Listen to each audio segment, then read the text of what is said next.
Bismillahirrahmanirrahim. Assalamualaikum warahmatullahi wabarakatuh. Perkenalkan, nama saya Rio Asharirawa. Saya dari Sekolah Tinggi Ilmu Kesehatan Samarinda, Prodi D3 Farmasi. Nomor induk mahasiswa saya 18484011811294. Pada video kali ini, saya akan membahas tentang kalimat yang digunakan dalam bahasa Indonesia. Pengetahuan mengenai kalimat merupakan dasar sebelum melakukan kegiatan ranah tulis-menulis. Penulisan kalimat merupakan pengembangan dari pengetahuan mengenai ejaan. Sebelum membahas tentang kalimat efektif, akan dipaparkan mengetahui dasar pembentukan kalimat. Berikut ini akan dijelaskan tentang unsur-unsur kalimat sebagai dasar pengetahuan dalam memahami kalimat efektif. Ya, selamat menyaksikan. Hakikat kalimat. Sekurang-kurangnya kalimat dalam ragam resmi, baik lisan maupun tulisan, harus memiliki subjek dan predikat. Jika tidak memiliki unsur tersebut, pernyataan itu bukanlah sebuah kalimat. Dengan kata yang seperti itu hanya dapat disebut sebagai frasa. Inilah yang membedakan kalimat dengan frasa. Kalimat mengungkapkan pikiran yang utuh. Dalam wujud lisan, kalimat diucapkan dengan suara naik turun dan keras lembut di sela jeda dan diakhiri dengan intonasi akhir. Dalam wujud tulisan berhuruf Latin, kalimat dimulai dengan huruf kapital dan diakhiri dengan tanda titik, tanda tanya, tanda seru. Selanjutnya, kalimat memiliki ciri-ciri sebagai berikut. 1. Berintonasi akhir.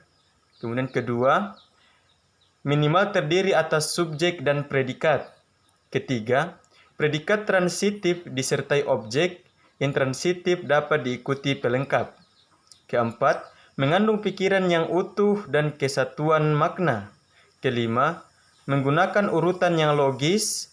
Dan keenam, dalam bahasa tulis diawali huruf kapital dan diakhiri tanda titik, tanda tanya, atau juga tanda seru. Unsur sintaksis kalimat. Berdasarkan unsur sintaksisnya, kalimat dapat terdiri atas subjek, predikat, objek, keterangan, dan juga pelengkap. Sedangkan berdasarkan unsur pembentukannya, kalimat dapat terdiri atas kata, frasa, dan klausa. Yang pertama adalah subjek. Subjek adalah unsur pokok yang terdapat pada sebuah kalimat di samping unsur predikat. Di dalam sebuah kalimat, subjek berperan sebagai pelaku atau orang yang melakukan kegiatan tertentu. Subjek pada umumnya berupa kata benda seperti nama orang, binatang, tumbuhan, dan benda. Penempatan subjek yang tidak tepat akan mengaburkan makna kalimat. Keberadaan subjek dalam kalimat berfungsi sebagai 1. Membentuk kalimat dasar, kalimat luas, kalimat tunggal, dan kalimat majemuk. Kedua, memperjelas makna. Yang ketiga, menjadi pokok pikiran. Yang keempat, menegaskan atau memfokuskan makna. Yang kelima, memperjelas pikiran ungkapan. Yang keenam, membentuk kesatuan pikiran. Ciri-ciri subjek menurut Wijono tahun 2011 adalah sebagai berikut. 1. Merupakan jawaban atas pertanyaan apa atau siapa. Yang kedua, dapat disertai kata ini atau itu. Yang ketiga, berupa kata atau frasa benda. Yang keempat, disertai pewatas yang. Yang kelima, tidak didahului preposisi. Contohnya, kata di, dalam, pada, kepada, bagi, untuk, dari, menurut, berdasarkan, dan lain-lain. Selanjutnya, tidak dapat diingkarkan dengan kata tidak, tetapi dapat diingkarkan dengan kata bukan. Kemudian, merupakan bagian kalimat yang diterangkan oleh predikat. Kemudian diikuti salah satu kata kerja gabungan. Contohnya kata ialah, adalah, merupakan, atau menjadi. Yang terakhir adalah dapat berpartikelnya. Yang kedua adalah predikat. Seperti halnya subjek, predikat dalam kalimat kebanyakan muncul secara eksplisit.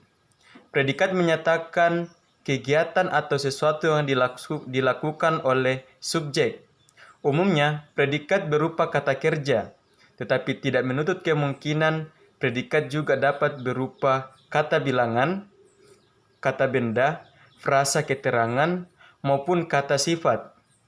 Keberadaan predikat dalam suatu kalimat berfungsi sebagai: yang pertama, menentukan kalimat dasar, kalimat tunggal, kalimat luas, dan kalimat majemuk. Kedua, menjadi unsur penjelas atau memperjelas pikiran atau gagasan yang diungkapkan dan membentuk kejelasan makna kalimat. Ketiga, menegaskan makna. Keempat, membentuk kesatuan pikiran dan sebagai sebutan.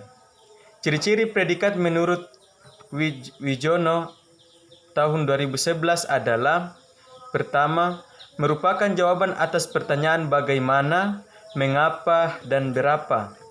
Selanjutnya yang kedua, dapat diingkarkan dengan tidak atau bukan. Ketiga, dapat disertai kata-kata aspek dan modalitas. Kemudian keempat, tidak didahului kata yang. Jika didahului yang, predikat berubah fungsi menjadi perluasan subjek.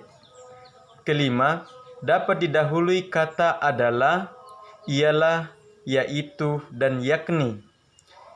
Terakhir, predikat dapat berupa kata benda, kata kerja, kata sifat, ataupun bilangan.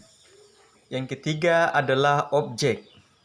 Objek adalah unsur kalimat yang dikenai perbuatan atau menderita akibat perbuatan subjek.